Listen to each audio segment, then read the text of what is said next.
at www.jmsh.ipt.pt, and you can vote for the team that you prefer. Even if you weren't here today, the projects are all online.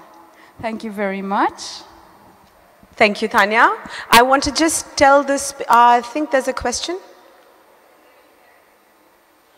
Sorry? The link. We'll share the link with you offline, just in a second. So we have for the speakers amongst us who are sitting here, I'd like to just remind you that your speech is timed, so please kindly respect the bell. When the bell goes off, that means you're already over time. So we want to run on schedule, so we'll really appreciate if you can respect the bell. So we'll show you a paper when you still have 2 minutes to go. On your left side, you will see a piece of paper. That means that you can start to close your words. Thank you. I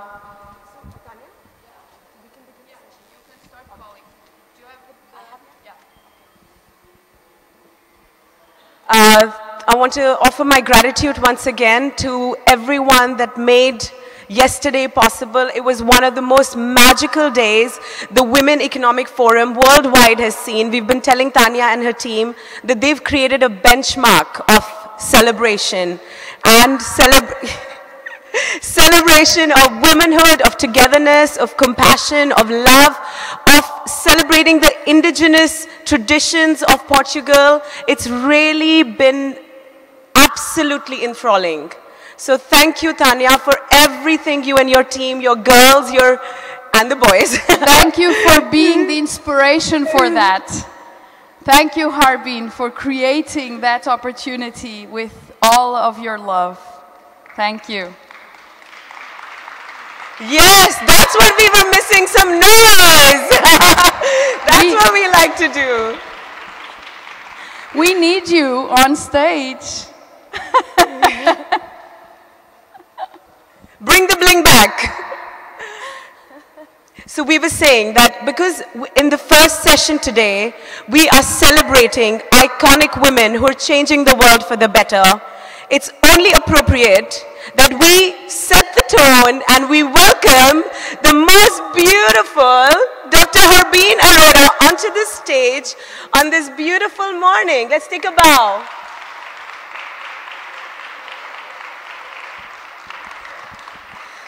Thank you, sisters, for this endless, beautiful, magical circle of inspiration where we are passing the gifts of love and peace and affection hand to hand, moment to moment. Imagine what our world will look like if we continue this transfer of encouragement and support to one another beyond genders, beyond generations, beyond countries, faiths, cultures, everybody being the best that they can be and contributing to a beautiful world which is sustainable, which is inspired by everyone's passion, which is ignited by the spark of entrepreneurship and leadership in everybody. That's why we are welcoming young people. It doesn't matter. You are a person, you are part of the planet, you are connected to the destiny of this planet. So you need to be here right now and sharing your heart's message with all the fullness of your gifts that the divine has given you. And I am so mesmerized to be in mystical Tomar and have all these sacred traditions of times gone by come to us in continuity, because we are in continuity. We are not just an accidental point in time. We have been there, and it's so beautiful and powerful to feel connected to all the traditions that have been so preserved and celebrated in this beautiful, beautiful city. So thank you for this most magical 24th edition of the Women Economic Forum. Thank you, Tanya. Thank you, Mansi, for having me here.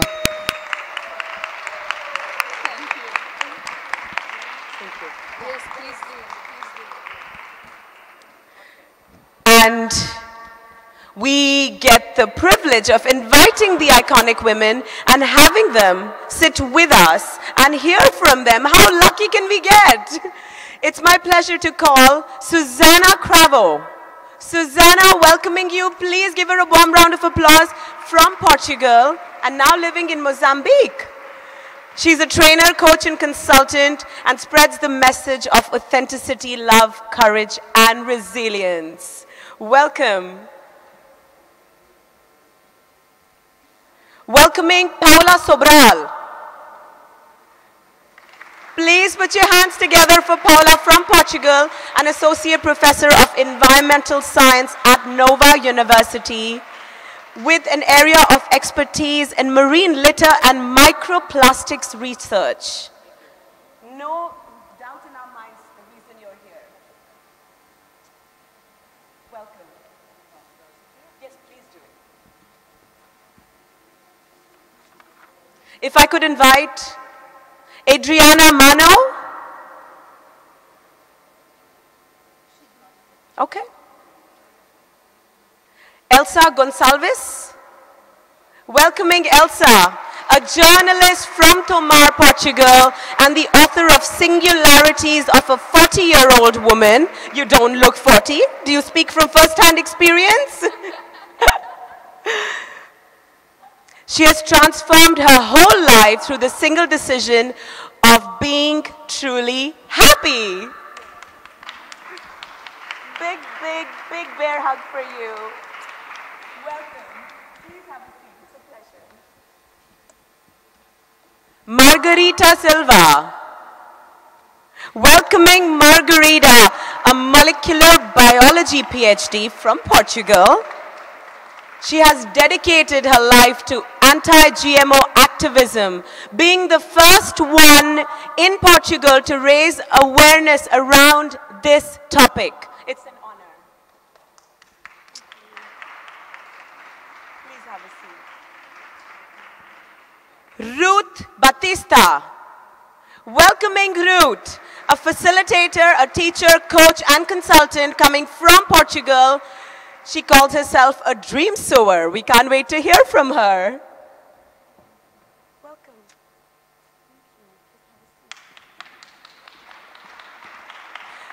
Graça Martinho. Welcoming Graça. Please don't stop clapping. We need blood circulation. A waste management and environmentalism expert, co-author of the first books in Portuguese about waste management. It's an honor to have Graça with us.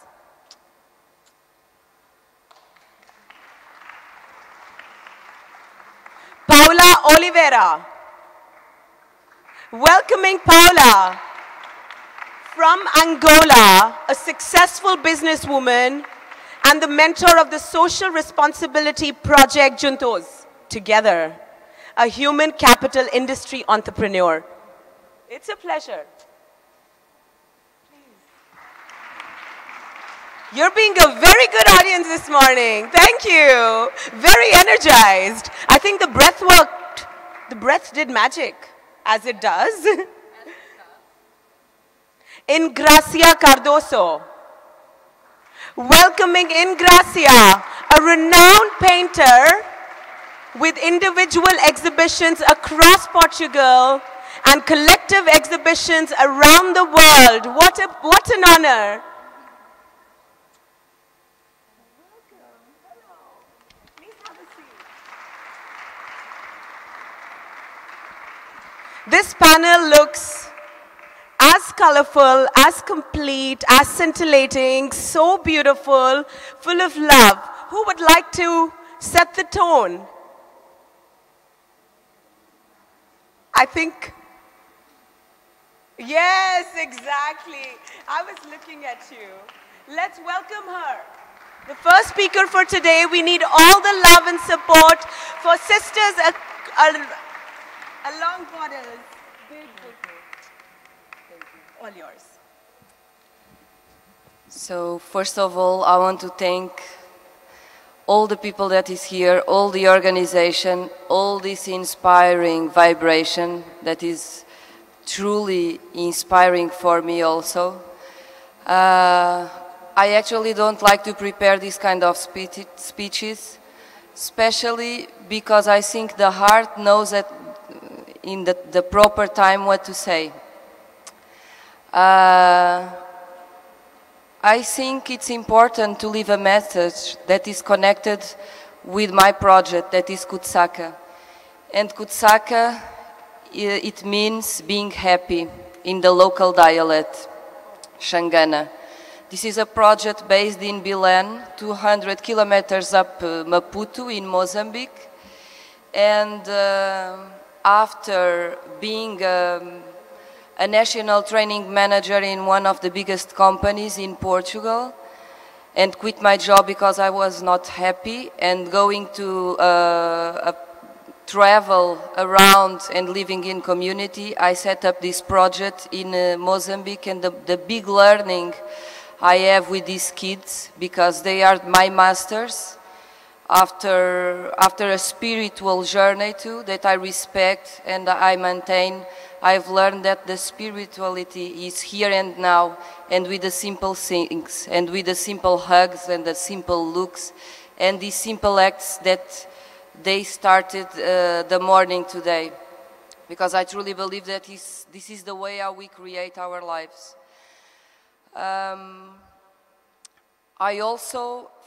For me, it's also a pleasure to empower women, not only these kids, but also the women. Because someone yesterday said that when we empower other people, we empower us too. So I think my purpose, that I usually say, is to awake consciousness. It's feedden by this love and this connectedness and this working together, sharing together. This is what I feel. I also would like to leave a message for respect and compassion and love for all the families that are living this terrible tragedy in Mozambique. It's not where we are, it's up in the center part of the country, but I would like to leave a sort of all this love and compassion that we are living here to all these families. And I would like also to leave a message for all the people here, sharing my humble testimonial about purpose, because it's supposed we talk about passion and inspiring people. And I would like to say that if you have a dream, please take the risk, because when we take the risk, if we have a good intention, if the intention is pure and it's really for the good of all, for my own, for all, because it's not else if it's only for the others, it's not else if it's only for me. But if the intention is pure and good for all, and if we are determined, because the less traveled path is full of challenges, so you have to get the courage and the determinations. You need to believe, you need to have faith, because the whole universe conspires with you. Finally, and I asked Tanya if I could ask this here. We are in a short list for a votation to win an award that is very important for us. And as I do believe in miracles, because I always say this, we are some here in the room, and it's very easy to make a miracle in this morning. How? If we have our cell phones and we can visit our website, www.kutsaka.com, K-U-T-S-A-C-A, Kutsaka. You will find our website full of orange, the colors, and the photographs of the kids. And we have a box right in the home page, which is explained in English, if you go to English, and says how you can vote in Kutsaka. You just click on the heart. When you enter in the link, you click on the heart after our name, Associação Kutsaka, leave your email and vote. And this can make us win this award, which is 7,500 euros.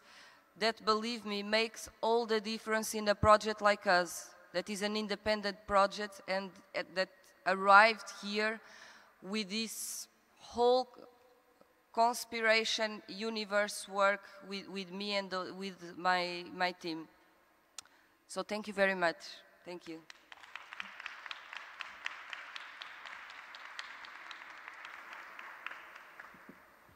Thank you. Thank you so much, Susanna, for taking our awareness into Mozambique and what happens there. We're with you in this solemn time, and I think if collectively we can send our energies to that part of the world, the healing will come. Thank you. Thank you for sharing also the website where we can share. Thank you. I invite Paula to share her journey and her words to enlighten us this morning. Thank you. My pleasure. Hi. I first want to thank the organization for having me here. I'm going to tell you a little bit about how I started my journey towards fighting marine litter and microplastics. So I started becoming interested in this matter like 11 years ago, when people start talking about how much litter was in the ocean. And then as a researcher, I started to do some research on the topic and realized that this was really a huge problem that we were facing, and with unknown consequences, not only for ecosystems, but for us all. And so the more I investigated, the more I realized that I had to do something more. And within the scope of a project that we had, it was directed to create awareness and co-responsibility towards marine litter in the European seas. I've really felt the need to bring this knowledge to society. Well, many things happened, but one of those things was that I founded an NGO called Portuguese Marine Litter Association. And this is where we now enforce our knowledge, our scientific knowledge, to educate, to do capacity building, to inspire people to change their behavior, so that they can start making sustainable options, well, partnerships. We do need partnerships. This is a problem that we all created. At some point, we all left some litter somewhere. And so I think we connect very easily to this. And unless we work on this together, all the sectors of society, there is no way we are going to solve this. So we really want to inspire people through this NGO and through knowledge, of course, to change and to change for a better world where we all can live in. That's it. Thank you so much, Paula, for doing this really inspiring body of work. It's an honor to have you with us, really. And you've created a legacy, you've dedicated a lifetime to this. So I hope this touched us in some ways and we can continue to take your work forward. Thank you. Obrigada. I invite Elsa Gonçalves. Welcome, Elsa.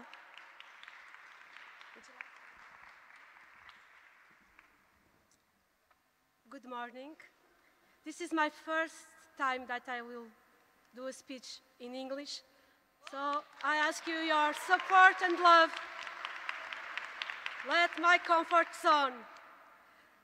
So I'm sorry about my bad English, I'll do my best. It's a great privilege to be here today to live this now moment. The future is now, is this moment. I'm very grateful for the recognition, even more coming from people as special as those who organized this event, Women Economic Forum, a dream comes true. Thank you, Tanya. Thank you, everyone that came this.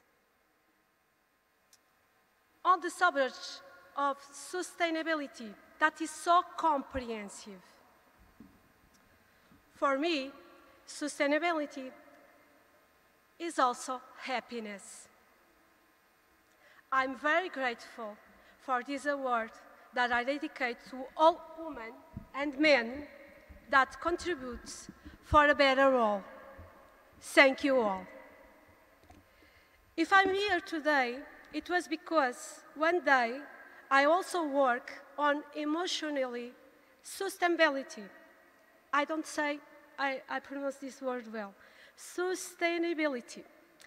And I started with the most obvious, myself.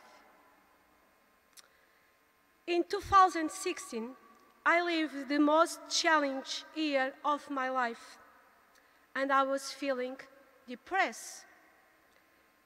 Physically, psychologically, financial, and emotionally bankruptcy. Because we are emotions. I went through what I call today as a dark phase of the soul to discover myself and find me. Who am I? What is my purpose in life? What did I come here to do? In this planet, this plan. These are questions I try to answer by falling to get away from myself. It was then that I decided to plunge into a process of immersion within myself and face all my shadows, decomposing life from inside. Last year, after realigning myself, I wrote a book that I inspired in a short time and which I call The Singularities of a Woman of 40. This book is more than a fictional story. It was the culmination of 40 years of life and experience that turned into words after being mere thoughts, and deepest thoughts, I dare say. They came from the depths of my soul. So, because I have only 2 minutes, the first episode in the story of this woman, the character she dressed herself, Maria Helena, came up after going to the supermarket here in Tomar, bought a ham, and as taken care of by the assistant, I noticed some sad, very sad eyes that moved and left to me to think. Make it clear, I have nothing against those who work in supermarkets, but those sad eyes are my sad eyes. And then I realized that we are all one. And question, what caused someone to give up their speckle in their eyes? Taking my personal experience, it was also at 40 that I wake up. That is why the book is called Singularities of a Woman of 40. The first 40 are the more difficult. The others are easy for those who have the courage to break their assumptions. My friends, the only rule is to be happy. To be loved for us and for others. That's the only rule. Break the rules. For me, ever discover this was very powerful because I decided to be happy. Period. Instead of changing the others, I changed myself. I started to realize dreams from the moment that I put aside the idea that I have to have my feet on the ground. I don't want to have my feet on the ground. I want to fly. And I also knew that by making this journey of living my true I could bring more prosperity into my life and happiness. So I want to leave you with this message. Sustainability begins in each of us. Make happiness a decision and know that the other is you, the other is I, in a spirit of unity and fraternity. Thank you very much. Thank you, Elsa. You're amazing. Thank you. Life is not measured by the number of breaths we take. It's indeed measured with the moments that take our breath away. So this panel is reminding me of the work that's already been done. And we must carry it in our hearts to continue.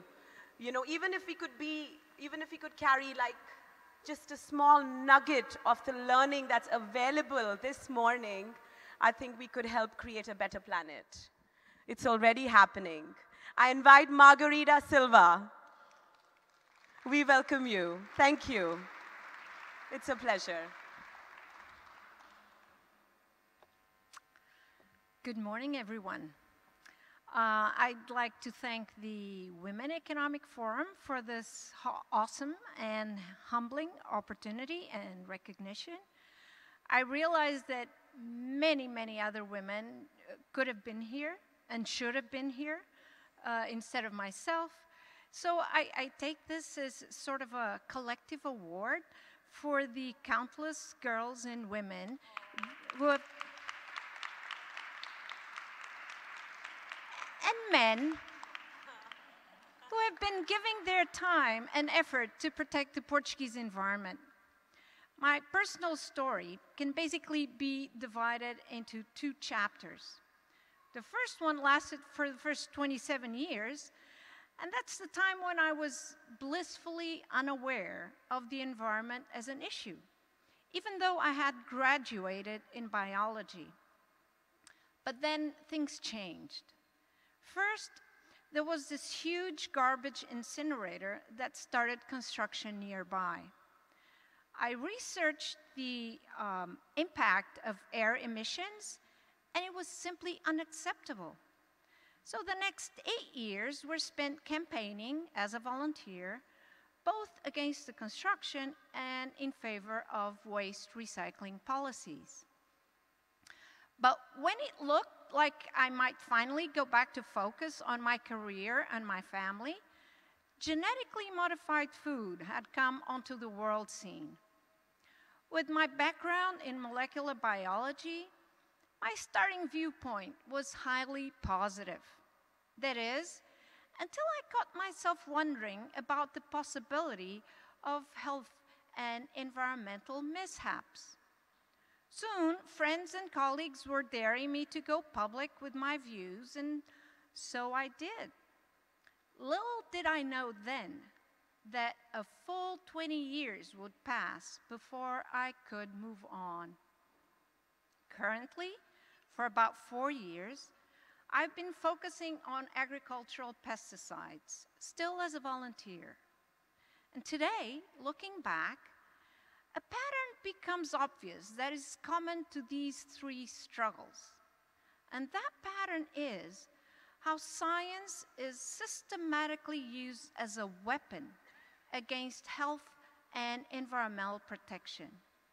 Scientists and regulators seem to be always on hand, ready to claim science proves this or that is safe.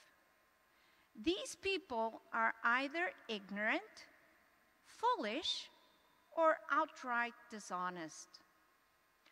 By the very nature of its method, science cannot ever prove a hypothesis is true, ever. An experiment can only prove a hypothesis is wrong. That's the absolute best we can hope to get out of the lab. So we can be sure a herbicide like glyphosate, better known as Roundup, is harmful because it did cause cancer to the poor animals it was tested on. But if another pesticide is tested to check if the safety hypothesis is right, and nothing visible happens to the mice, all we can say is that no proof of harm was found. If a different set of experiments was done with the same chemical, all sorts of negative impacts may suddenly become clear. And that, of course, puts us light years away from being able to make any safety claims based on any testing, no matter how extensive. This reasoning being so obvious, and scientists being quite intelligent, my conclusion is that science is irrevocably broken into two opposite camps: the honest, truth-seeking tribe, and the sold-out, conflict of interest-ridden mercenaries. So, from now on, when you hear officials defending something in the name of science which doesn't feel right, start by asking where the money is flowing. But remember, side effects may include 20 years of unexpected hard work. So, thank you so much.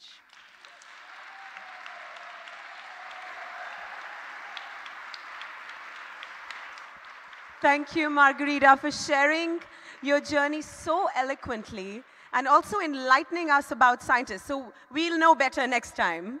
Thank you. We won't quote you, though. Would that be best? We won't quote you. This never happened. I invite Ruth Batista, welcoming Ruth.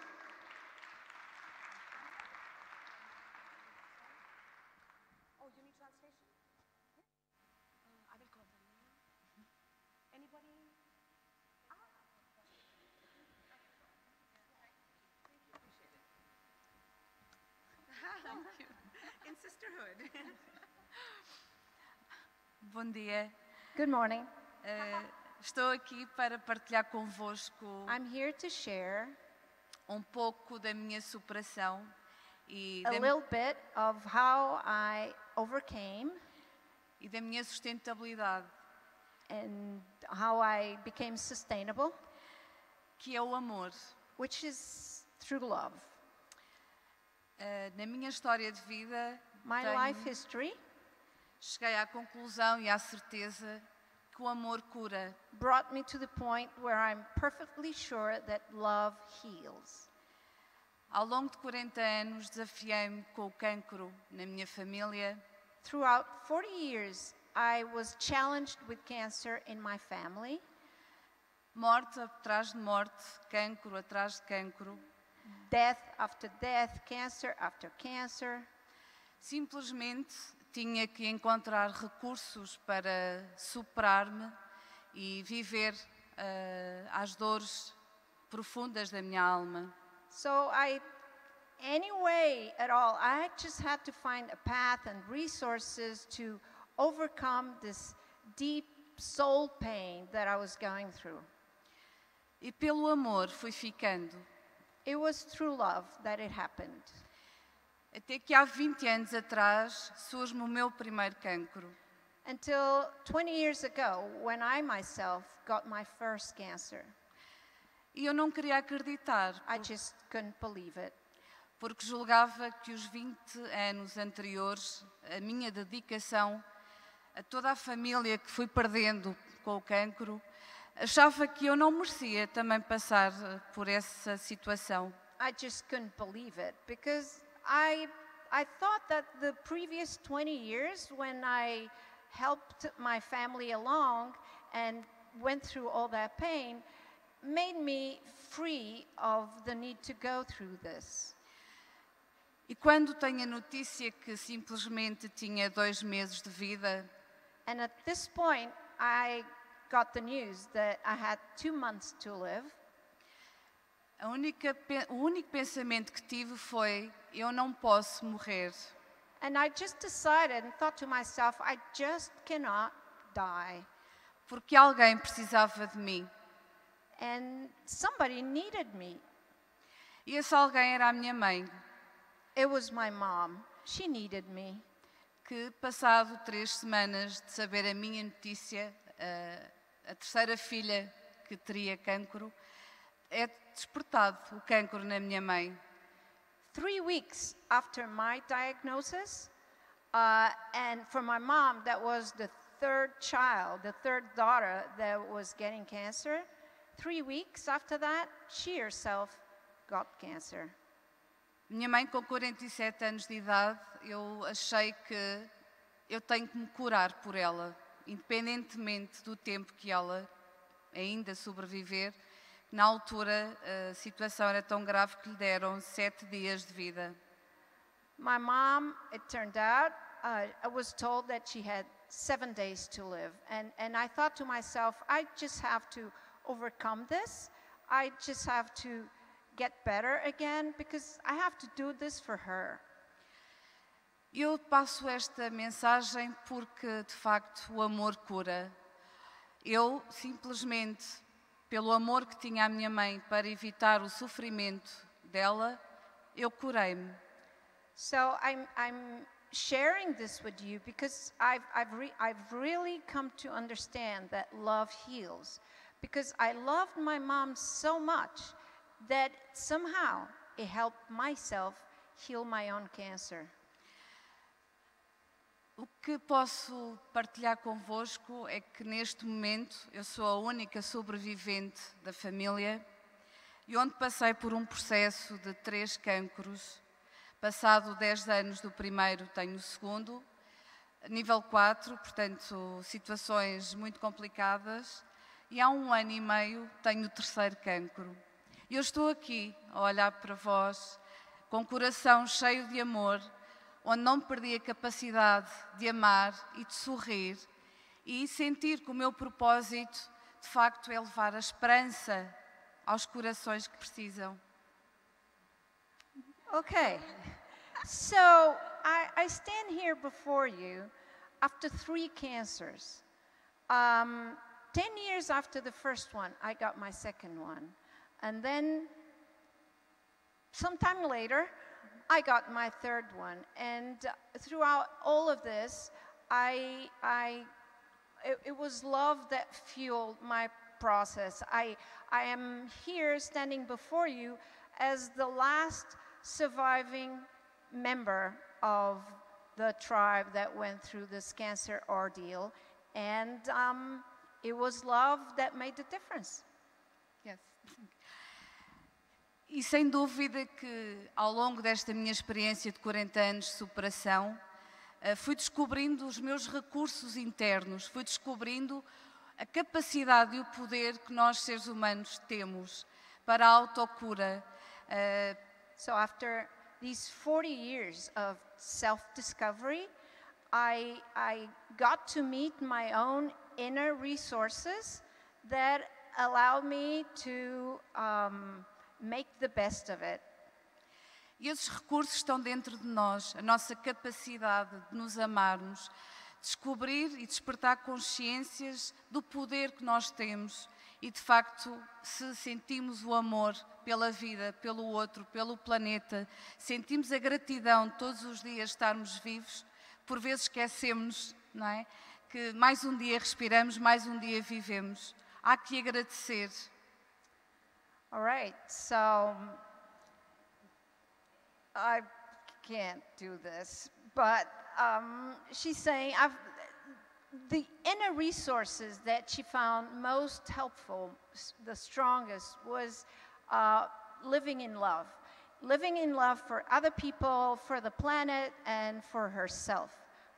So that alone justifies staying alive and living each day as another opportunity to share love, to feel love, and to surround ourselves in love. Is that right? Yeah? Thank you.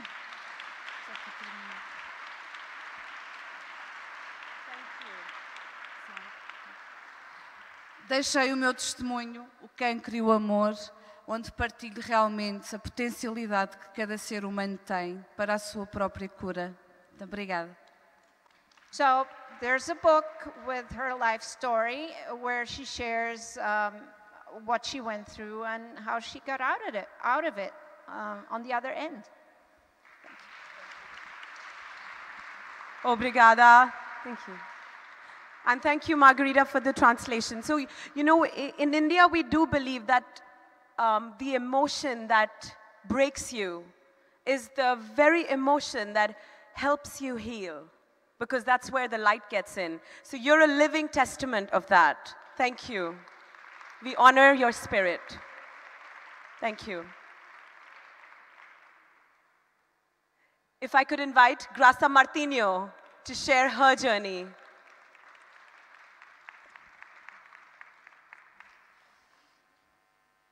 Good morning. First of all, I want to congratulate the organizing committee for bringing this great event here to tomorrow. Thank you. And thank to all and WEF for having honored me with these awards. Despite I don't consider myself a special woman, and there are around the world many iconic women, it's still a stimulus to continue working for a better world. Well, I'm an environmental engineer. I'm a professor at the New University of Lisbon in the areas of waste management. Despite my background in engineering, I early understood that science and technology is not enough to solve waste problems. It is necessary change attitudes and behaviors. It is necessary proactive participation of all.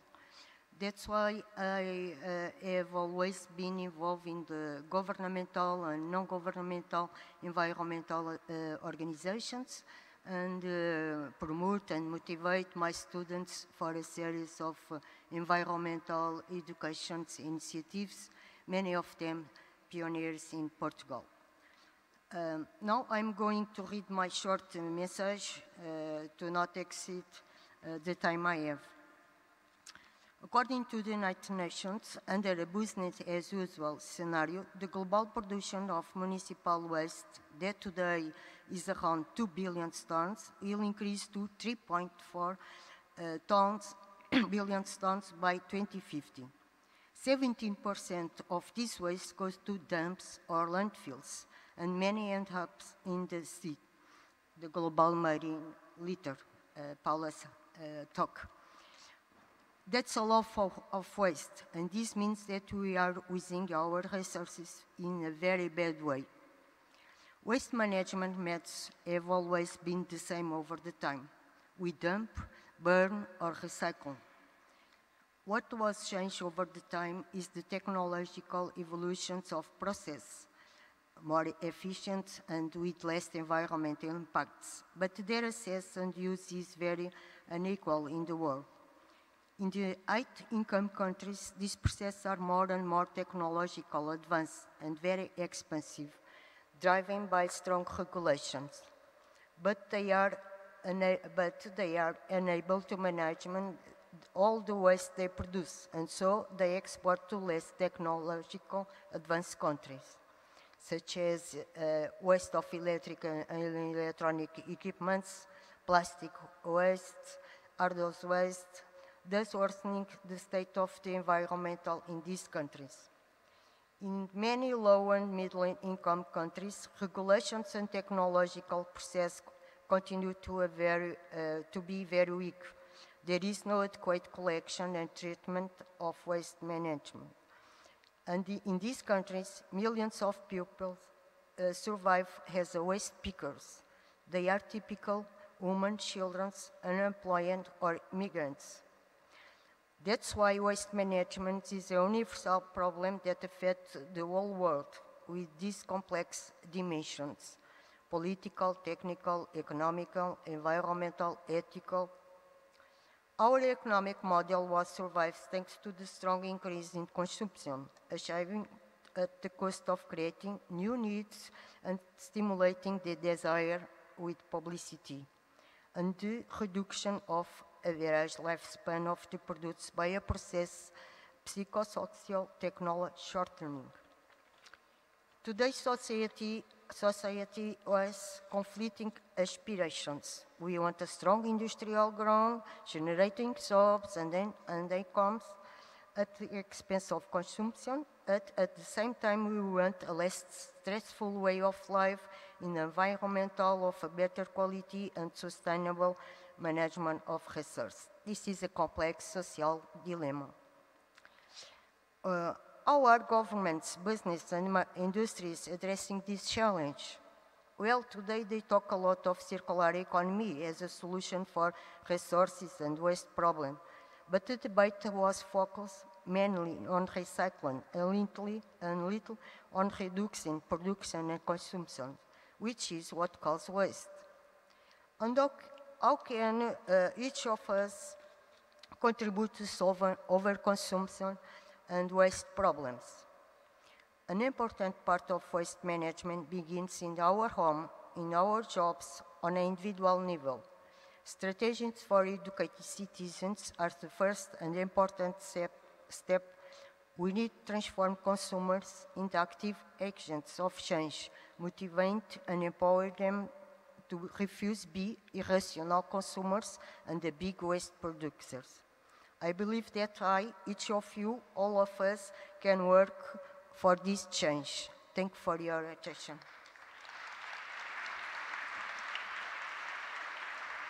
Thank you so much, Graça. You're a pioneer, a leader, and really a great woman, leaving a legacy for generations to be inspired. Thank you. You've been a pioneer in waste management in Portugal, and you've co-authored the book, and you've co-created the foundation of marine waste management in Portugal. Thank you for doing the work you do. Thank you. Paula Oliveira, I invite you to share your journey. Welcome.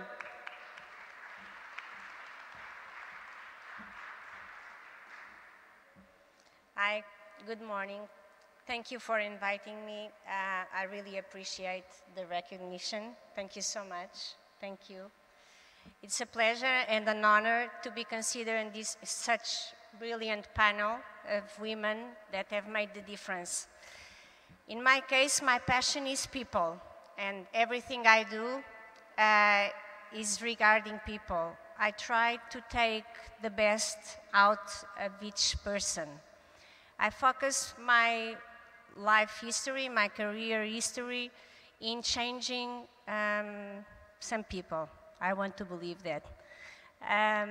I've been in Angola for 25 years now, and I've been training and contributing for over 5,000 people that I've employed. I focused my mission in helping young generations to find their first job, people with no education and apparently with no opportunities, or at least easy opportunities in life. I focused on those groups, and we've made, not myself alone, obviously this involves a lot of people and a lot of effort and a lot of love and dedication. But we have helped people to create a hope, to believe in themselves, which I think it's the most important part of the journey, and to believe that they are able to achieve their goals if they really work hard and if they have confidence in themselves and in the groups and teams with whom they work. I think if we contribute, each one of us, in his own field, and we can touch and move at least one person around us, or 5 or 10, we are doing our part of the job. And together, if everyone thinks about this, together we can change the world. I believe in that, and I hope that women that are listening to me, and men as well, also believe in that. Together we can change the world. We have been changing the youth in Angola. We have been changing hope in people. And I think we can do that in other countries in the world. Thank you so much. So much, Paula. So beautifully said. If we can, all we need to do as our personal responsibility is to touch and move maybe only one person, and we're doing our part of the job. Thank you. Thank you. Appreciate your presence. Thank you. And to take us and to transform us into a world of art, I invite our last speaker, but in no measure the least, look at her. I welcome Ingracia Cardoso. Hello, everyone. I need to read. Sorry. It is a great pleasure to stay here with you today in my hometown. I want to thank awards and the invitation to be here. I have been developing my work in finds of visual arts, dedicating my time to the exploring of the different nuance of the drawing, but about other expressions, painting and sculpture and photography, and also present plastic perspectives of the drawing and the narrative. Over a course of 20 years, I have been thinking and create for her exhibition as a circumstance of action and contemplation. Looking at the landscape with a certain give me the possibility to think of the graphic and textual memory, and paths along which the transition between the ambiguous states of the landscape and the inhabitable space are mapped.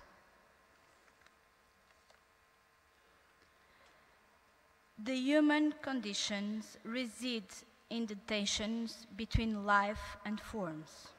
The peculiar being that starts from its one root, implanted as a social and a cultural being, and reveals to us a man who has a sense for landscape, but who has become dissociated from the meaning of the great nature. We need to change that. That is here why we have here for. Thank you all for staying here. Thank you very much. Thank you, Ingracia, for your succinct but really beautiful closing. Appreciate it. Thank you. Each one of you have helped transform us this morning. We're in gratitude, in love. Obrigada. Thank you. Thank you. I invite Dr. Harbin Arora and Tania Castillo to please present awards to these iconic women to recognize the body of work that they leave behind. Calling upon Susanna Cravo to accept her award as the iconic woman creating a better world for all at the Women Economic Forum in Portugal 2019, please. This is a really momentous morning. Let's share the love. All we need to do is clap our hands, maybe stomp our feet. Yes, yes, that's fine. All we need is noise up here. Thank you. Inviting Paula Sobral to accept her award as the iconic woman creating a better world for all. Woo!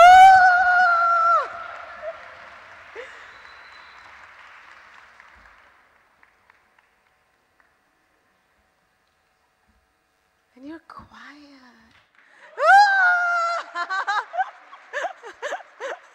We need to be heard everywhere. Inviting Elsa Gonçalves to accept her award as the Shiro. Love heals. An iconic woman indeed. Margarita Silva, please accept this honor as we recognize you at the Women Economic Forum 2019 in Tomar.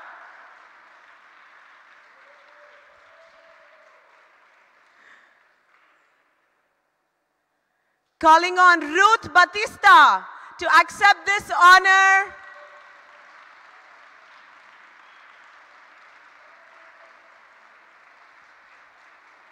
As the iconic woman creating a better world for all. Congratulations.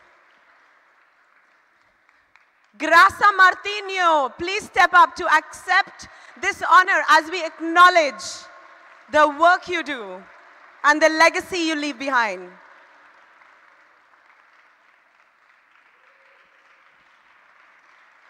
I'm looking at you guys in the back. No, you guys, don't look back behind you. Paula Oliveira, congratulations.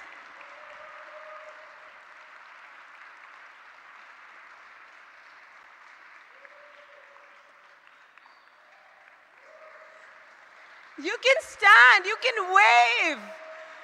We can't see you up here. Please stand, you guys. Ingracia Cardoso, please accept your honor as the iconic woman creating a better world for all at the Women Economic Forum 2019. Congratulations. Ladies, please step up for a group photograph. Bounty, abundance. Ooh. Please come together for a group photo. And this is the moment we really honor them. I inspire you to rise. Let's give them the honor and the love and the noise they deserve. Thank you.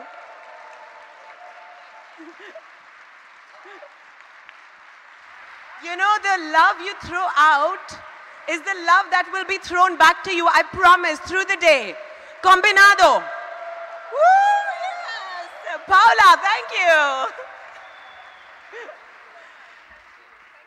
Thank you so much. Thank you, beautiful ladies. Thank you for everything that you do. Thank you, inspiring women.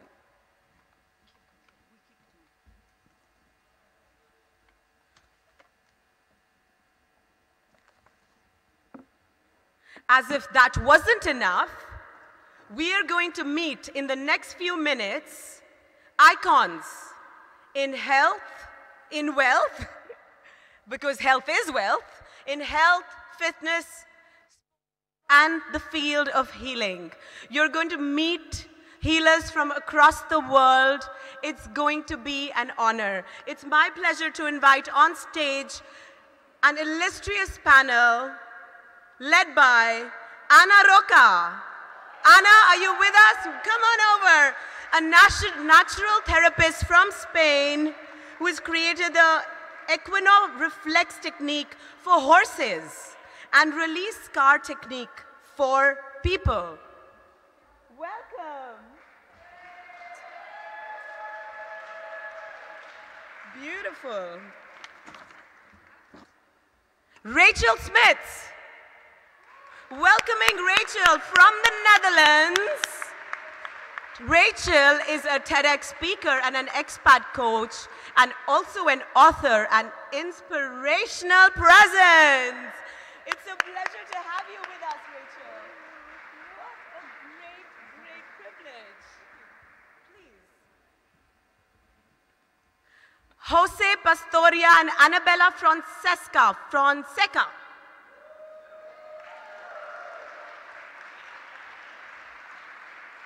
Representing the diversity on this panel. Jose. Yes, you know, you're Portuguese, yes. But you're diverse because you're a man. Yes, I'm a man. Yes. It's a great honor, yes. Thank you, welcome. Thank you. Luisa Souza. Luisa, welcoming Luisa. a certified law of attraction coach from Portugal, helping women over 50 to connect with their inner power.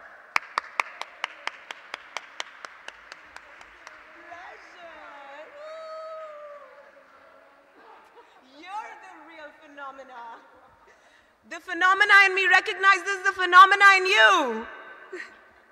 Ula Collins, talking about phenomenas. Come on over, Ula. This beautiful lady is a Pilates and well-being coach from the UK, the creator of Avanti Pilates. Take it away, girl. Have a seat. Sasa. Welcoming Sasa Bozik, an internationally renowned coach, entrepreneur, marketing consultant, and author, working in the Middle East and Asia in the well-being field. Sasa, what a pleasure. You're a beauty.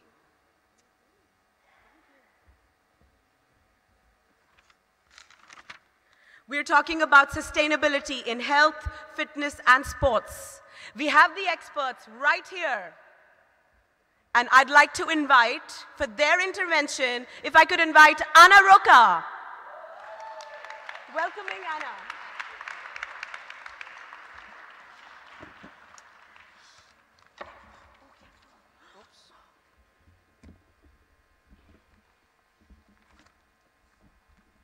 Obrigada. Good morning and thank you. It's a pleasure to be here. I want to talk about a little different point of view. I'm a therapist, I'm a acupuncturist, and I want to talk about how to be sustainable on health, and I want to talk about the scars. But not only the scars that you can see, but also the scars that you can feel. Do you know what a scar is for our body? Have you ever thought about that? For me, a scar is a hole. A hole where you lose blood, lymph, skin, muscles. But it's also an energetic leak. It's also a hole where all your feelings are blocked, and maybe you are not conscious, but is a problem for your sustainable body and your sustainable life. I don't mind if your first scar was a physical scar, or maybe you had a very strong experience, a traumatic experience in your life. But for sure, after several years, I understand that no cares if you start to block your physical body, your energetic body, or your emotional body, but for sure, the scars is an energetic leak that can make sustainable your life and your quality of life. So I want to talk how important it is to take care about our scars.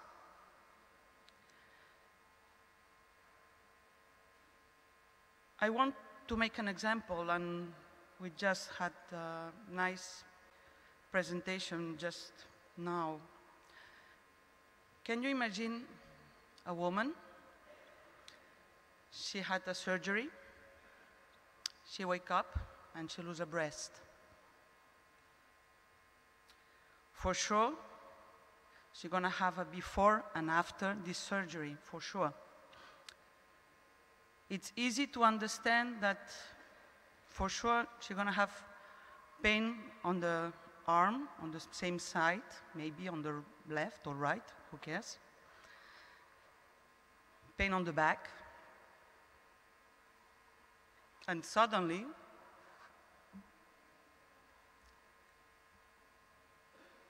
is not only a physical problem. Suddenly, she wants to brush the teeth, and this movement starts to be very difficult. It takes a few months, maybe 1 year, that the physical scars, it's going to be okay. But the energetic scars, where the scars are placed, it's very important to understand about the energetic body, the energetic week. But for sure, I think you understand her emotional body. And for sure, it takes maybe a lot of years. I had my personal experience before to create a method who I name Liberation of Scars. I had a big accident on my leg. I was 18. And the doctor said, I'm not sure to save your leg. My present for my birthday was, I have my leg and I have a very beautiful scar. Now is my passion, is my job, and I want to just to invite you a very short journey on your body. I invite you to close your eyes and visit your scars, physical, energetical, and emotion. A scar. Say hello, say nice with them, and explain them that there are a very softly and lovely solution with a nice tools, without nails, without a stressing experience to take care of them and to liberate and to return as a unit energetic. Our body is a fantastic, closed, energetic circuit. And it's so important to be, again, a unit of life. When you liberate all your scars, you are ready to be sustainable with your neighbor, your society, or the planet. Thank you so much.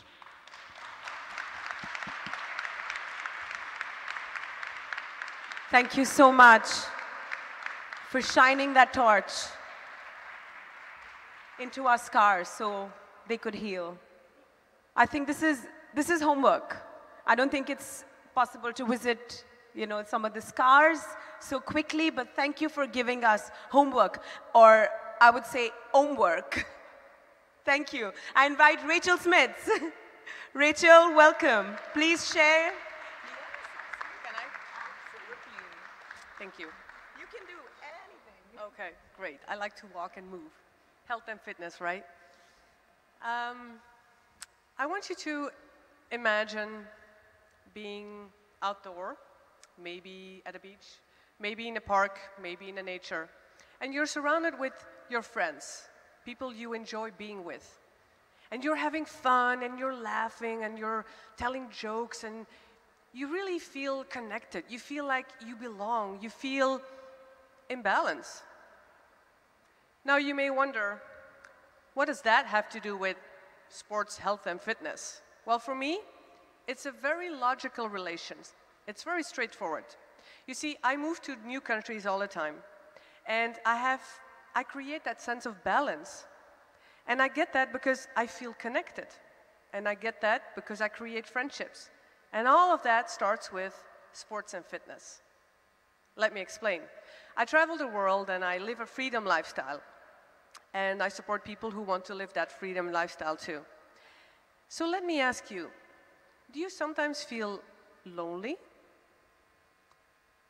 You see, I create videos every week on YouTube, and I show my journey, and I inspire people, and I show what I do. And a lot of people watch my videos, and they ask me, Rachel, how do you do that? How do you travel to new countries where you don't know anybody, and so soon you get connected with people, and so quickly you get invited to certain events and to people's homes, and you drive people's cars? How do you do that? How do you not feel lonely? So that's what I'm here to share with you today. I want to talk about the power of connecting and the power of friendships and the importance of creating your balance.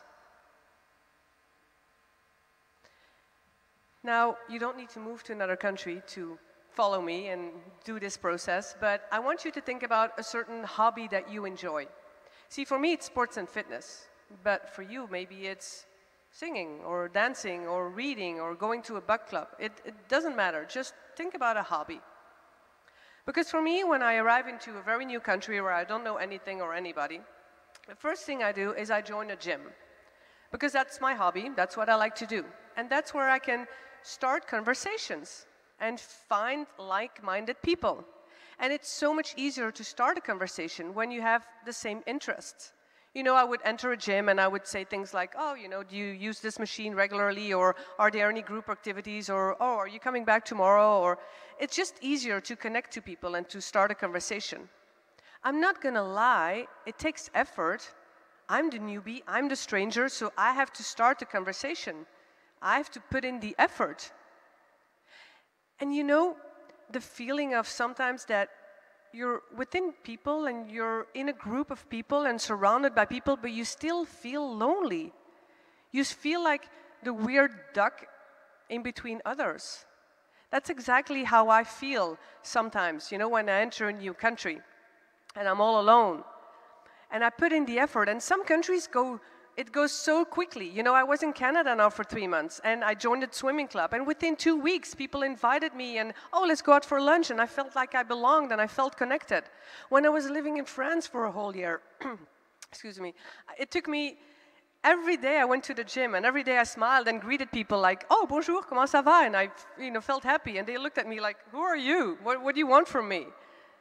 But I persisted and persisted and persisted, and after 3 months, I got invited, and somebody said, hey, let's have coffee together. Victory.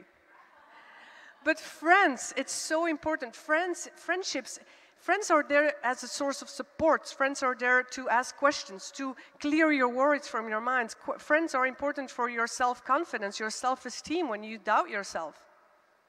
Research has shown that friendships improve your health and well-being. In fact, I created a course. It's an online 10-part video course, and it's called How to Make Friends Easily in a New Place, where I take you through all the steps. There's a quote that I really like. Friendships multiply the good in life and divides the evil. So think about yourself. How are you creating balance in your life? What steps can you take to create balance in your life?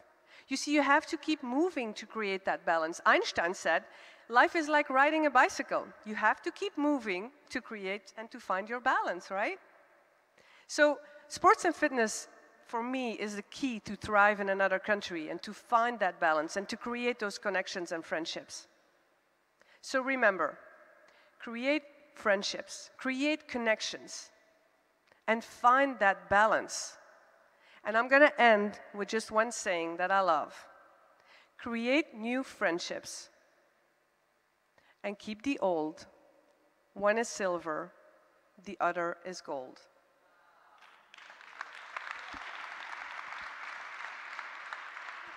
Golden words, beautiful, thank you. Because we really do believe, and that's the whole reason of this, of what we're doing here, is our purpose of being here is to connect. You know, whether we do it here, whether we do it during lunch, whether we do it anywhere in, you know, in the washroom. But you find places to connect because that's what gives our day and our lives purpose and meaning.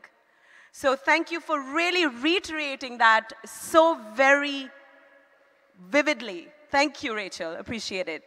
I invite Jose and his substantial half, Annabella, an entrepreneur in her own right.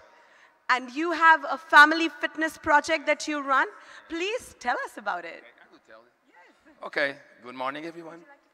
Yes, the first thing that I will say, I don't speak so well English like that, so I will do my best, okay? Okay. And I am glad to share this stage with some fantastic women. Thank you for inviting me. It was very beautiful. Okay, my name is José Pastoria. I'm 40. Okay. It's better? Okay. Okay, my name is José Pastoria. I'm 42 years old. I'm father of 2 very active boys, one with 7 years and another one with almost 3. I'm a very proud husband of a beautiful wife that shared this stage with me today.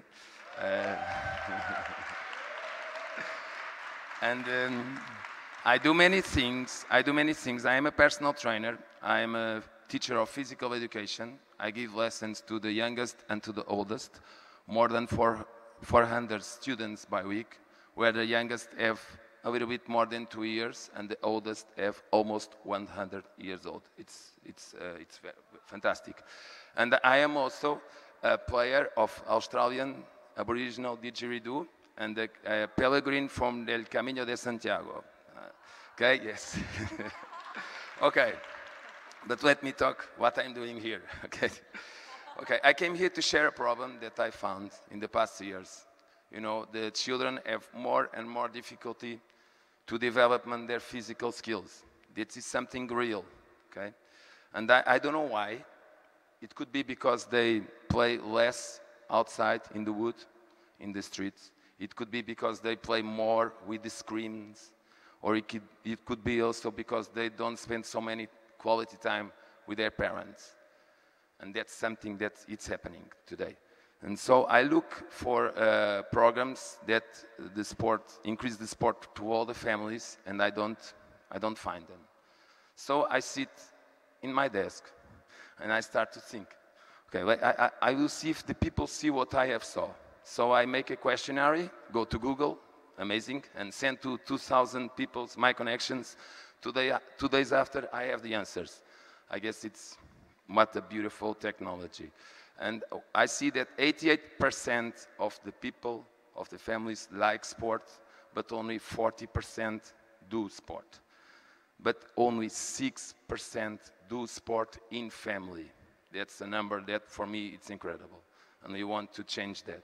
So, me and my family, we create something that calls Training Familia, family training, that increases the sport to all the family. And we do it with mini games, but we respect the individual goals of each member of the family after the train. If they want to play resistance, flexibility, whatever, we respect that in the train, when we program the train.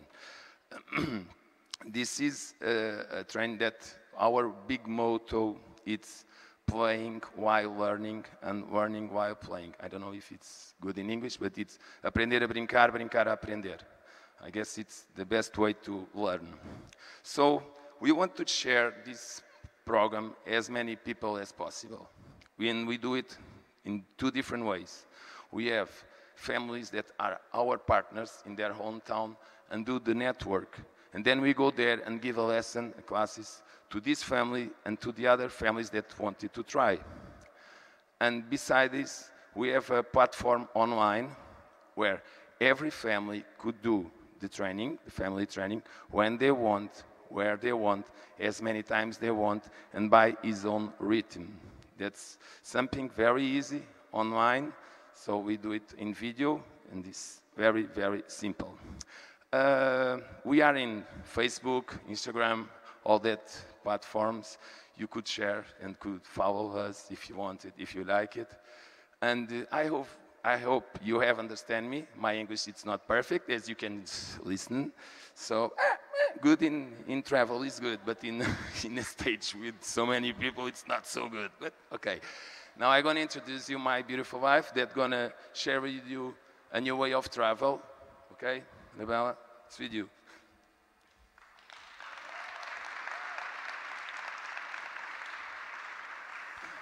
Good morning. I want to thank this opportunity.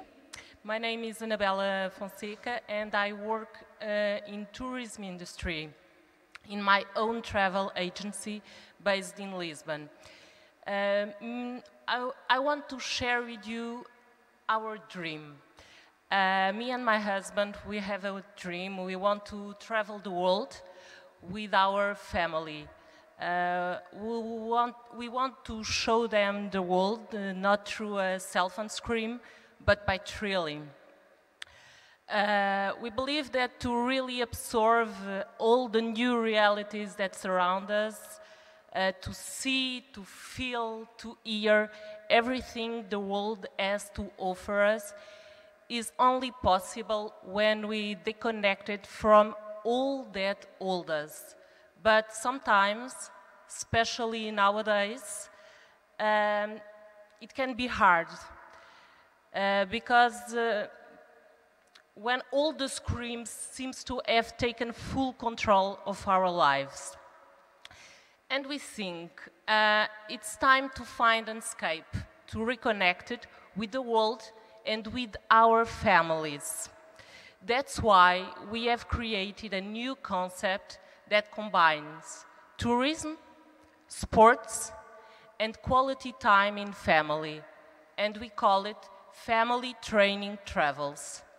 Family Training Travels is focused in families and provide the chance to know the world all together, including workout workshops during the stay in the destination. We believe that the world is a good place, filled with good people, with a lot of love. Well, we invite you to join us in this new form of travel. Okay? Personally speaking, for me, meeting new places give us a wider vision of the world we live in. When we travel, we realize how many worlds outside our reality can exist. Not worse or better, just different, okay? And I believe these differences increase our capacity to be tolerant. And this tolerance will lead us to a better world. I also feel that these moments are essential for the little ones. After that, they will have an important role in the future, right? Well, this is how I define the experience of travel, and this is how my travel agency wants our clients to feel. Thanks for your time. Thank you, Jose and Annabella. Thank you for showing us that 1 + 1 makes 11. Thank you. You know, this reminds me, a couple that trains together remains together. So I think there's a lesson for the world that's falling apart at its seams. Not in Portugal, it's very intact. Thank you. You guys are amazing. Thank you. I invite the lovely Luisa Souza. Welcome.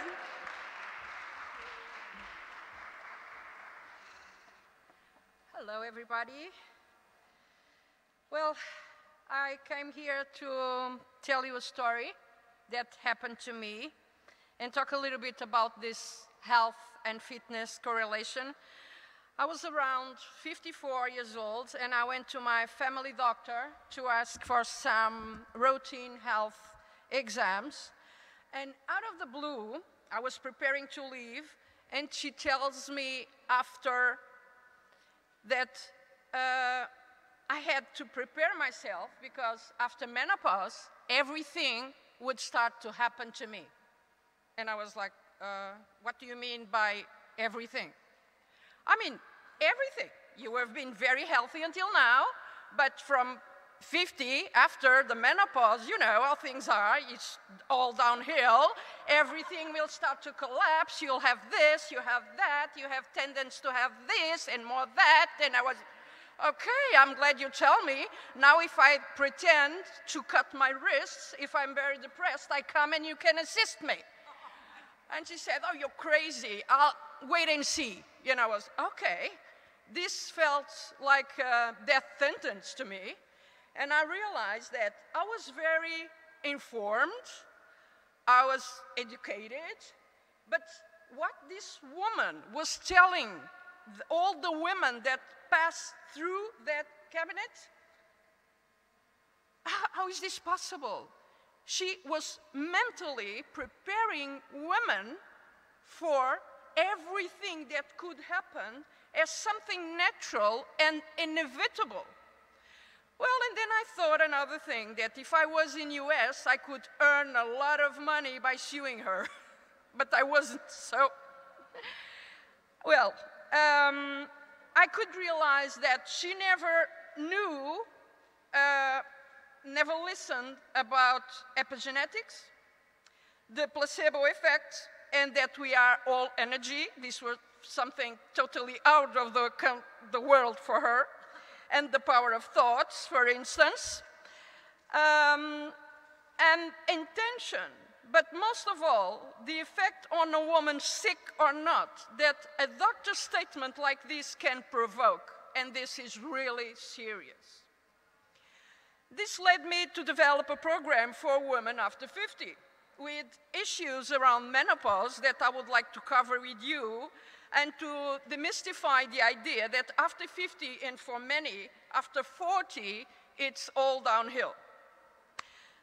These are the lists of diseases and conditions that we were told to believe as real and inevitable, especially if our mother or granny had it. So these are the inevitable genetics, as most of people think. Gaining weight, at least 5 to 10 kilos, there's nothing you can do about it. Okay. Anxiety, depression, hot flashes, lack of libido, not being attractive anymore, loneliness, cancer, heart or stroke attacks, high blood pressure, diabetes, whatever. These are limiting beliefs that won't serve us anymore, and science proves absolutely the opposite.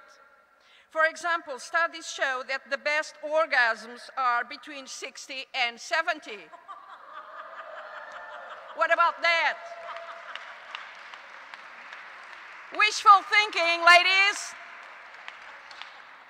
Of course, hot flashes and anxiety, loneliness, and whatever are very real, but you can cool off with a fan and no medication needed for that. 14 kilos ago, I was 45 and eating everything I wanted without questioning, looking at myself on the mirror or exercising. Women in my family are all like more 30 kilos after 45, 50, and I was accepting that reality for me as well. I had an enormous lack of self-love, self-respect, and self-esteem. I could recognize myself as being a making money machine, and that was more than enough for me. But one day, and that's when my awakening process started, I went for a walk across the beach, and I felt so good that I kept on going almost every day. Without knowing, I started to lose weight and felt so much better with my body, my skin, my sleeping. Well, everything was absolutely amazing. The next step was giving up on meat, sugar, milk, and cheese, processed and pre-cooked food, chips, cookies, blah, blah, blah. Menopause came, and I kept losing weight. Now I walk on a regular basis, quit the gym, and started to exercise at home with my own fitness, some bodybuilding, and my weight is 60 for 8 years now. What changed? My mindset changed, my sense of freedom after my divorce, my deep self-love, my inner peace, my nutritional choices, and believing that my thoughts, emotions, and quality of life are the only responsible for my genetics. And by the way, I'm a fan of Dr. Bruce Lipton.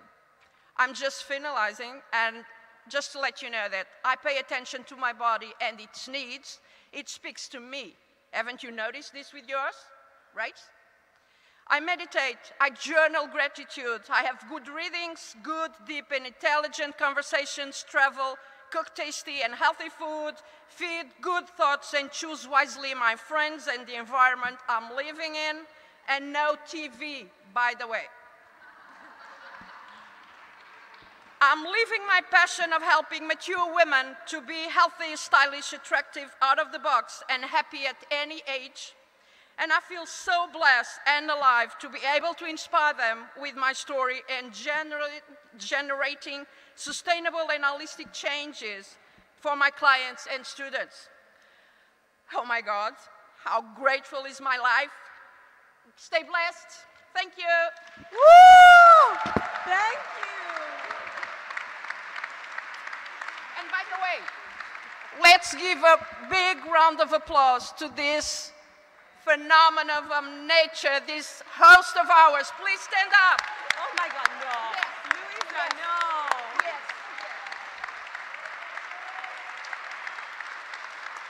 You're something out of the world. Woo! She's something. A force of nature. Luisa. Oh, yeah. If I could invite this lovely lady in this beautiful green, Ula Collins, coming from the UK. Let's walk in a hug. Let's walk in an embrace. Let me take you here. Thank you. Oh, yes. Hello, everyone. So happy to be here, and thank you so much for creating that opportunity. Sorry, it's okay. So, this is an amazing opportunity for all of us to share our talents, our insights, our ideas, and our energies. So today I would like to talk about energies, but first of all I would like to thank Tanya very much for inviting me. And we met 2 years ago in India on that beautiful conference organized by Habeen. And I can't thank you enough for that opportunity, because this is the place where you will hear something which will inspire you. It's a place where the small seeds are planted, seeds for that inspiration which will change your life. There might be one word, one smile, someone's thought, and that will take and transform your life in a way you can't even imagine. So this is what happened to me 2 years ago, and I'm here today, and I'm completely speaking from a different perspective. My life has changed and transformed in a beautiful way on both personal and professional level. So I've been teaching Pilates for many, many years, and I have always been inspired by this body-mind connection, and now with energy as well. So the energy is a component which I introduced to my work, and I'm now dealing with healing energy. And today I would like to talk about it because this has been something fascinated me for years, but it came to fruition because of that beautiful meeting 2 years ago, when I felt that beautiful energy inspiring me and helping me on my journey. So I would like to talk about these positive vibrations and how they affect our lives, and how by feeling in alignment and balanced, you just project this amazing energy outside and influence other people.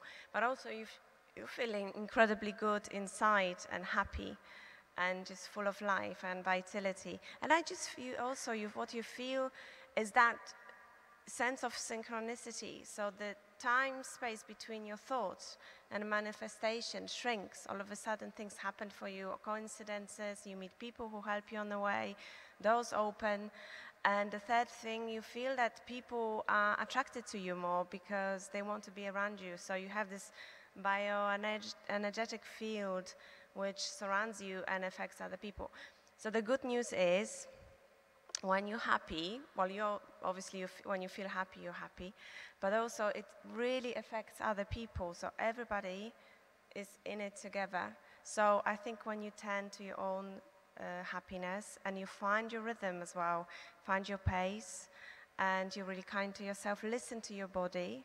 I think through exercise you can actually really feel what's going on inside you, and because if you feel any tension anywhere, that is manifesting what's happening and how happy you are, how in the flow you are, how balanced you are, you can address it. But there are 3 things to instantly make you feel better, I think. First of all is a form of exercise, obviously. It could be like star jumps you can do, and I have never seen anyone not smiling doing this, because you can't be serious and doing star jumps, for example. Going for a walk in nature is also very good. I hope you don't go straight away, but going in nature, walking in nature is a fantastic way of feeling connected. And the third thing is, let me see, sorry, because third thing is expressing gratitude. And expressing gratitude is a wonderful way of really feeling happy. And we always have things we are grateful for in our lives. And if I would like to invite you to close your eyes for a moment and think for a moment about 3 things you're really grateful for in your life. 3 things. It could be a person in your life or situation in your life where you're actually really, really happy about and grateful for. And then I would like you to think about 3 things you're really happy about in your professional life. Something about your job which makes you feel happy. Think about 3 things. It will be someone saying something, or the difference you make to someone's life, how that job makes you feel. And think about then 3 things you're happy about yourself. 3 things you are really grateful for. It could be the way you look, the way you influence other people, anything you're really happy about. So when you open your eyes and you feel all these things, you you cannot feel angry in the same time. You cannot feel frustrated. You can always hold that only one emotion. And if it's happiness, then that happiness is really, really catching and affects other people. Because when you're happy, you can't be angry with other people. You can't be impatient with other people. You can only just spread love, and everyone is connected. Thank you very much. Thank you, beautiful Ula. You're glorious in more ways than one. And she talked about her life being transformed 2 years ago in Delhi. The journey began. I'd like to invite you to our conference in New Delhi, where you could be amongst 2,000 empowered, beautiful women from 200 countries, 11th to the 16th of April, 2019. And we invite you to take this journey if your heart allows, and then the rest of it will fall into place. Just to remind you that that awaits you as well. Thank you so much, Ula. Thank you. You're beautiful. And I'd like to invite our last speaker for this amazing panel, Sasa. Please give her a warm round of applause, this absolute beauty in words and presence. Thank you. No, I will start just with connecting to gratitude. My dear soul sister, Harbin, the work that you do and whatever you are and you're bringing to this world and to Women Economic Forum, you know, it's just beyond words. Because, you know, I'm not new to the stage is what I do. But being at the Women Economic Forum every time, literally, makes my cell, every cell in my body, vibrate with the highest energy, and my body is shaking through 2 days that I'm here. And I'm really, really grateful for that. So I would like you all, we've expressed the gratefulness and we thanked you already, but if I may invite you all to just stand up, hold hands with your neighbor and just express gratefulness for the intention of All Ladies League and Women Economic Forum, and for the empowerment of ladies around the globe. I'm so shaking. The energy is flow. It's like, oh, wow. Thank you. Thank you.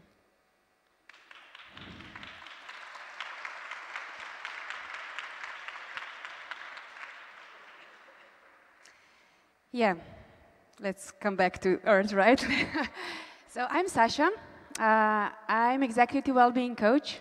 And last month, I was honored to be a chairperson of World Mental Health and Wellness Congress in Mumbai. And the topic was the sustainability in healthcare, the vision and reality.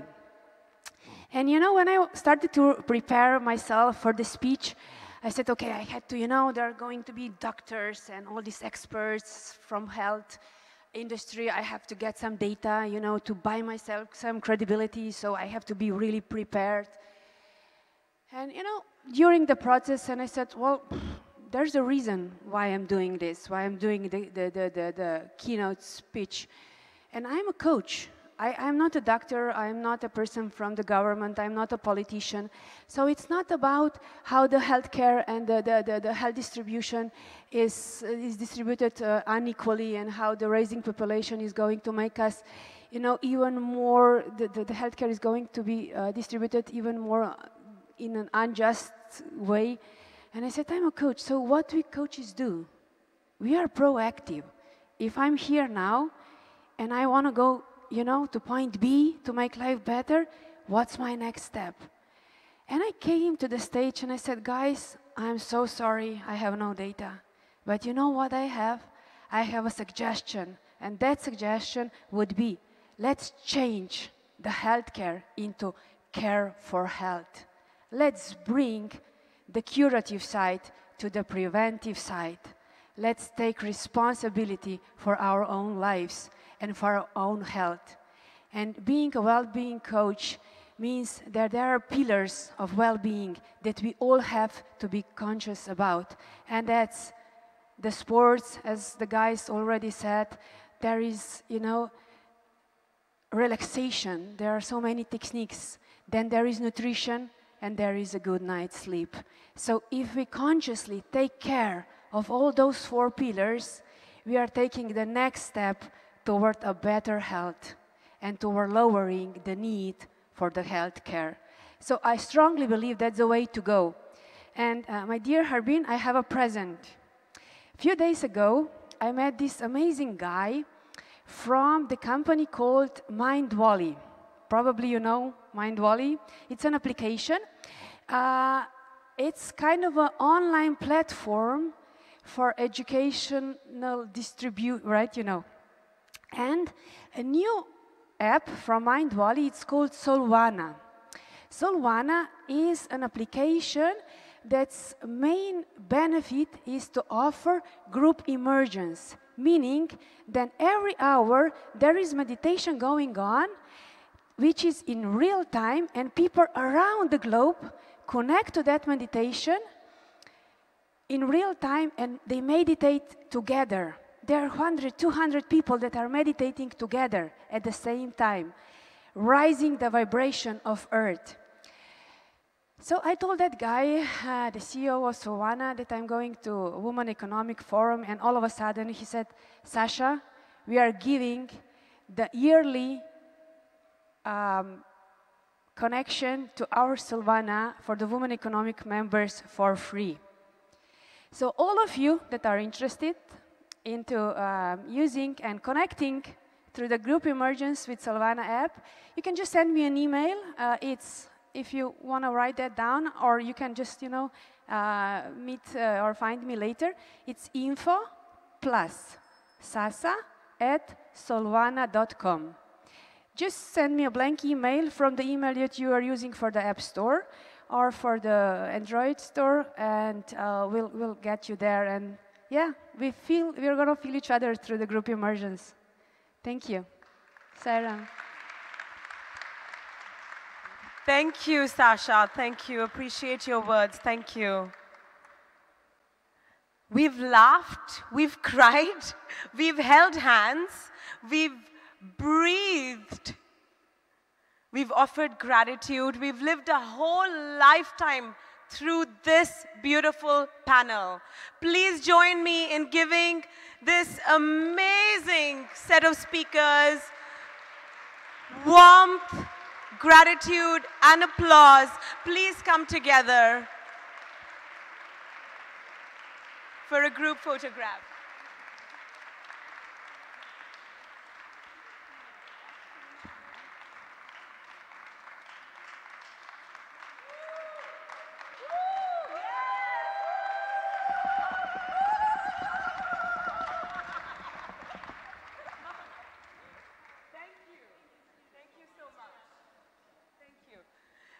And now we have a little surprise for you to really immerse yourselves in the most traditional expression of Portuguese tradition through Fado. Please welcome Maria Julia Quadros. It's an honor. We can do better than that. Please welcome them the real way. Thank you.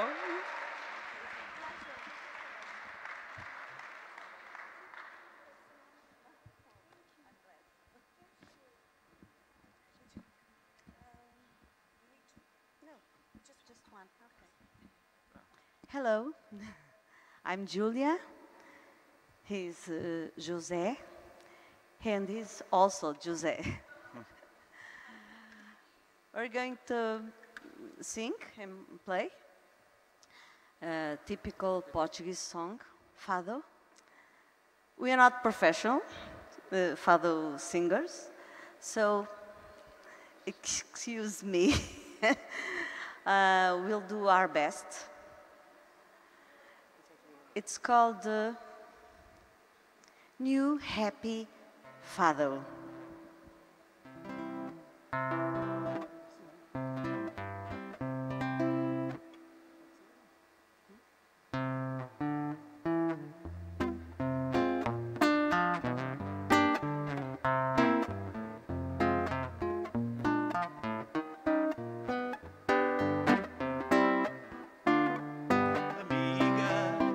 Abre também a tua voz e vem comigo.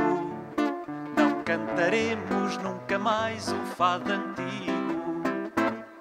Agora, em cada verso há um homem que não chora, e o futuro é o sítio onde se mora.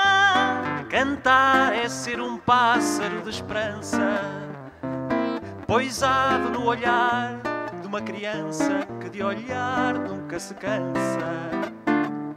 Amiga, vou-te dizer palavras loiras como o trigo. Hoje cantar é aprender a estar contigo. Agora cada palavra tem o gosto de uma amora que a gente apanha e come pela vida fora.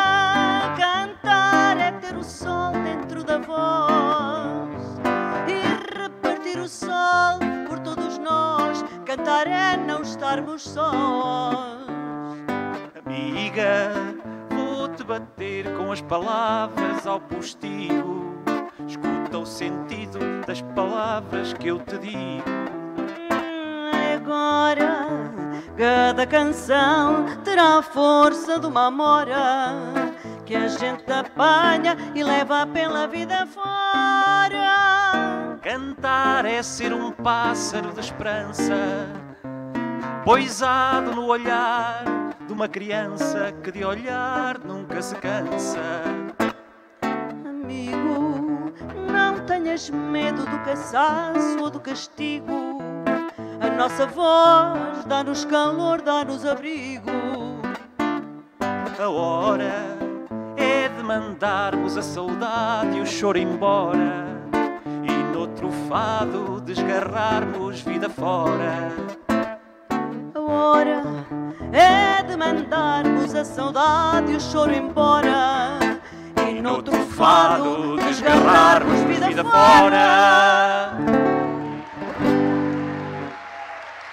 Thank you. Thank you. Thank you so much.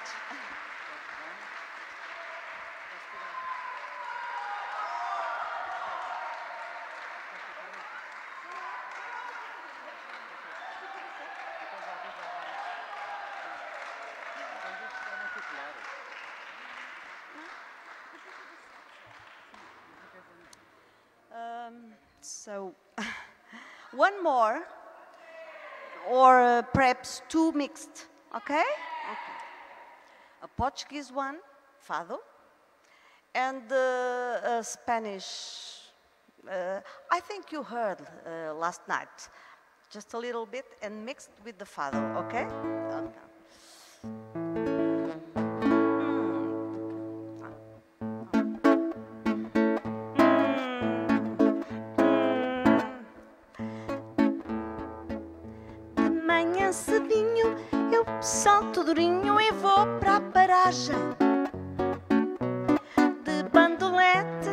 espera do 7, mas não pela viagem. Eu bem que não queria, mas um certo dia vi-o passar. E o meu peito cético, por um picado elétrico, voltou a sonhar. A canta repica, caçada, duplica do meu alicate. De um modo frenético, o peito é cético, toca, rebate. Se eu lhe perguntasse se tem livre passe para o peito de alguém, vá-se lá saber, talvez eu lhe oblitere o peito também. Ninguém acredita o estado em que fica o meu coração. Quando o 7 me apanha, até acho que a senha me salta da mão. Pois na carreira desta vida vá, mais nada me dá a pica que o pica do 7 me dá. Que triste fadário e que itinerário tão infeliz. Traçar-me é um horário com um funcionário de um trem da Carris. Se o trem descarrila, o povo refila e eu fico num sino.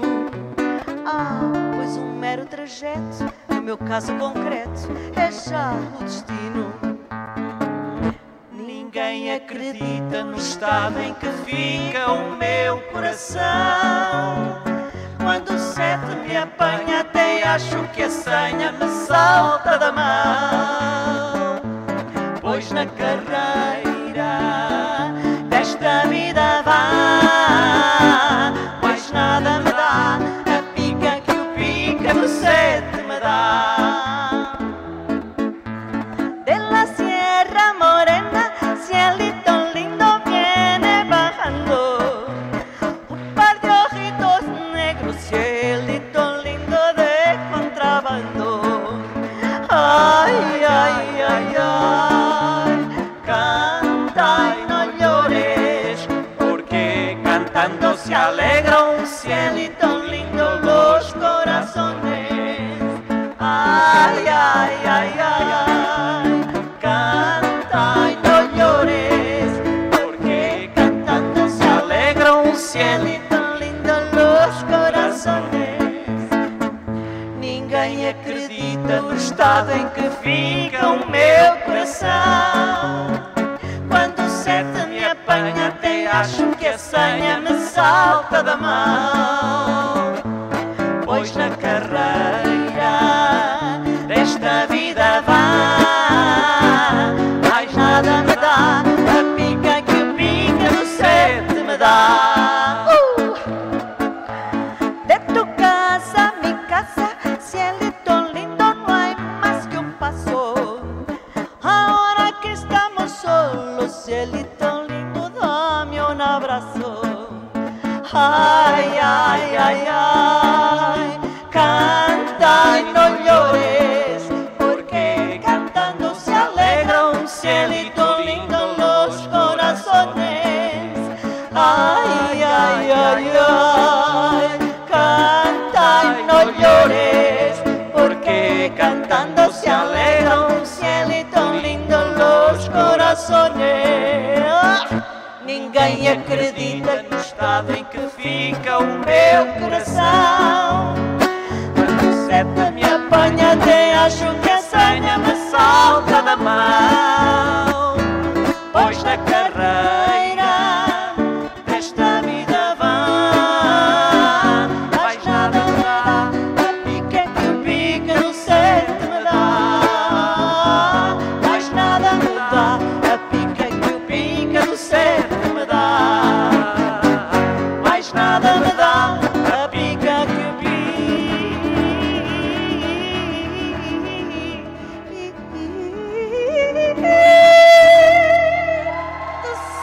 tu me dá.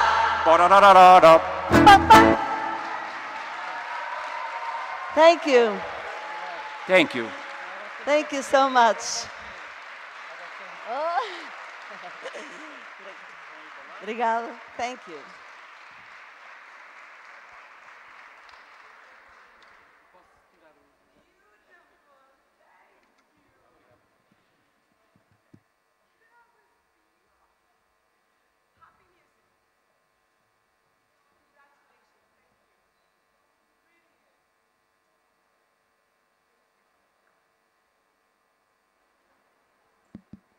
We will break for 15 minutes. Needless to say, you need a cup of barley coffee.